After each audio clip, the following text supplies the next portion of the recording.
नमस्कार दोस्तों, स्वागत है आपका हमारे यूट्यूब चैनल इलेक्ट्रीशियन क्विज में। दोस्तों एक बार फिर हम लेकर आए हैं ईपीपीसीएल ईपीआरबीएनएल एग्जाम 2020 के कुछ महत्वपूर्ण क्वेश्चन। तो आइए क्वेश्चन देखते हैं। दोस्तों पहला क्वेश्चन है, किरचॉफ का नियम इसके साथ लागू नहीं होता है। ऑप्शन दिए गए हैं, गैर रेखीय प्रतिरोध, लम्प्ड मानकों को, निष्क्रिय तत्व या फिर वितरित मानकों पर। तो दोस्तों इसका सही आंसर होगा वितरित मानकों पर। किरचॉफ का नियम वितरित मानकों पर लागू नहीं होता है। यह रैखिक, अरैखिक तथा निष्क्रिय परिपथों पर लागू होता है। अगला क्वेश्चन देखते हैं, निम्न में से क्या किसी यंत्र के गतिक गुण हैं। तो दोस्तों इसका ऑप्शन दिए गए हैं, संवेदनशीलता, तद्रुपता, पुरुत्पादकता या फिर मृत क्षेत्र। तो दोस्तों इसका सही आंसर होगा तद्रुपता, आइडियलिटी। अगला क्वेश्चन है, किसी तार का प्रतिरोध R ओम है, इस तार की लंबाई बढ़ाकर दुगनी कर दी गई है, तब इसका प्रतिरोधक क्या होगा। दोस्तों ऑप्शन दिए गए हैं, 2R, R/4, 4R या फिर R/2। दोस्तों इसका सही आंसर होगा 4R। दोस्तों यदि किसी तार का प्रतिरोध R ओम है, इस तार की लंबाई बढ़ाकर दुगनी कर दी गई है, तो उसका प्रतिरोध 4R हो जाएगा, क्योंकि फॉर्मूले से R = ρL/A होता है तथा लंबाई बढ़ेगी तो जो अनुप्रस्थ क्षेत्रफल है A वो घटेगा। तो R = ρ लंबाई दुगनी कर दी है, इसलिए 2L अपॉन, और जो हमारा अनुप्रस्थ क्षेत्रफल A है उसको आधा कर दिया गया है, आधा हो गया है, इसलिए R = 4ρL/A, और ρL/A की जगह रख देंगे R, तो हमारा R = हो जाएगा 4R। अगला क्वेश्चन है, चालक का प्रतिरोध निम्नलिखित पर निर्भर करता है। ऑप्शन दिए गए हैं, केवल लंबाई पर, केवल अनुप्रस्थ पर छेदीय क्षेत्रफल पर, आयतन पर या फिर लंबाई और अनुप्रस्थ पर छेदीय क्षेत्रफल दोनों पर।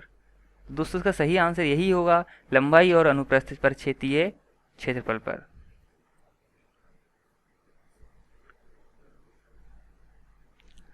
चालक का प्रतिरोध लंबाई और अनुप्रस्थ पर छेदीय क्षेत्रफल पर निर्भर करता है, क्योंकि R = ρL/A, जहाँ R प्रतिरोध है, ρ प्रतिरोधकता है, L लंबाई होती है और A अनुप्रस्थ परिच्छेदीय क्षेत्रफल है।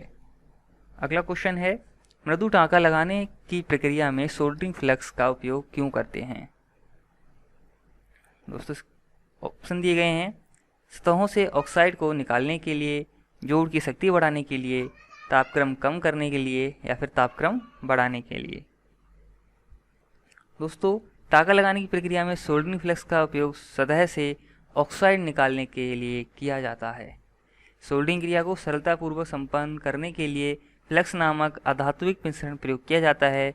यह चूर्ण अथवा लेई के रूप में उपलब्ध होता है और सोल्डरिंग क्रिया में फ्लक्स सतहों को ऑक्साइड निकालने के काम में आता है। अगला क्वेश्चन देखते हैं, ब्रेजिंग करते समय निम्न में से कौन सा पदार्थ सोल्डर के रूप में उपयोग किया जाता है। दोस्तों सोल्डरिंग प्रक्रिया का ही एक रूप है ब्रेजिंग। ऑप्शन दिए गए हैं, सीसा, टिन, तांबा या फिर पीतल। तो इसका सही आंसर होगा पीतल। दोस्तों ब्रेजिंग करते समय पीतल सोल्डर के रूप में उपयोग किया जाता है। ब्रेजिंग में पीतल का टांका लगाया जाता है और इसमें जोड़ करते समय धातु को पिघलाया नहीं जाता। ये क्रिया बिलो लैंप, वेल्डिंग टॉर्च आदि से की जाती है। अगला क्वेश्चन देखते हैं, विशिष्ट प्रतिरोध की इकाई क्या है। ऑप्शन दिए गए हैं, ओम, मीटर स्क्वायर, मीटर प्रति ओम, ओम प्रति मीटर स्क्वायर या फिर ओम इंटू मीटर। दोस्तों इसका सही आंसर होगा ओम इंटू मीटर। विशिष्ट प्रतिरोध की इकाई ओम मीटर होती है। अगला क्वेश्चन है, जोड़ों पर टांका लगाने का क्या प्रयोजन है। ऑप्शन दिए गए हैं, सुचालकता को बढ़ाने के लिए, यांत्रिक शक्ति बढ़ाने के लिए, तन्यता बढ़ाने के लिए या फिर संपीड़न शक्ति बढ़ाने के लिए। दोस्तों इसका सही आंसर होगा यांत्रिक शक्ति बढ़ाने के लिए।